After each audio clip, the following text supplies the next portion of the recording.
7 months later, K-Pop Demon Hunters has not left Netflix's top 10 list.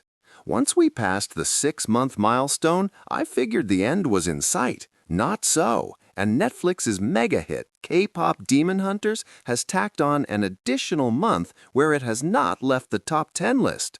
7 months have passed since its release on June 20, 2025. As we speak, K-Pop Demon Hunters is number 7 on Netflix's top 10 list, and it usually bounces between number 5 and number 8 whenever I check. I think it dipped to number 9 once or twice and made it back to the top 3 a few times.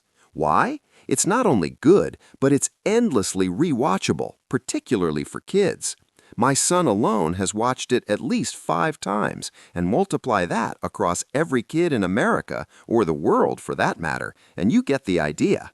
It seemed a little goofy when, early on, Netflix declared that K-Pop Demon Hunters was its Frozen IP, but given that kids are watching it on repeat, exactly like Frozen, and singing its songs, arguably way better songs, endlessly, the comparison makes perfect sense.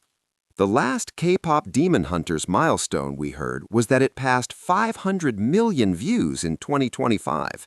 In its first 90 days, the chart that tracks that milestone made it Netflix's most viewed movie of all time, with almost 100 million more than the previous number 1, Red Notice, and 150 million more than the previous number 2, Carry On. It's not even close. Most recently, K-Pop Demon Hunters just won a Golden Globe for Best Original Feature and Best Original Song for Golden. It seems more than a little likely that it could win the Oscar in both categories. If there was any justice in the world, it would at least get a Best Picture nomination. Netflix seems almost overwhelmed with the success of K-Pop Demon Hunters, to the point where it's struggling a bit to capitalize.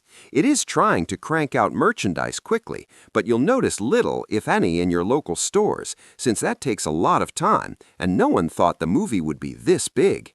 A sequel to the movie is at least 4 years away, and there are no announcements about any related projects in the interim yet.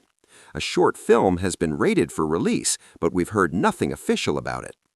One problem with K-Pop Demon Hunters being Netflix's Frozen, it was never in theaters for more than a sing-along weekend. Frozen made $1.2 billion at the box office. Frozen 2 made $1.4 billion. Who knows how much K-Pop Demon Hunters would have brought in were it not changed to Netflix streaming. In pitching its upcoming potential purchase of Warner Brothers, Netflix maintains it will not yank all those movies out of theaters to make them streaming only, so I wonder if that means they may open some of their own hits to theaters.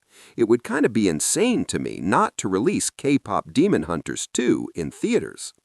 So, can K-Pop Demon Hunters stay on Netflix's top 10 list for a year?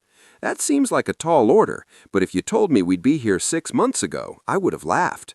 The power of HUNTRX is real.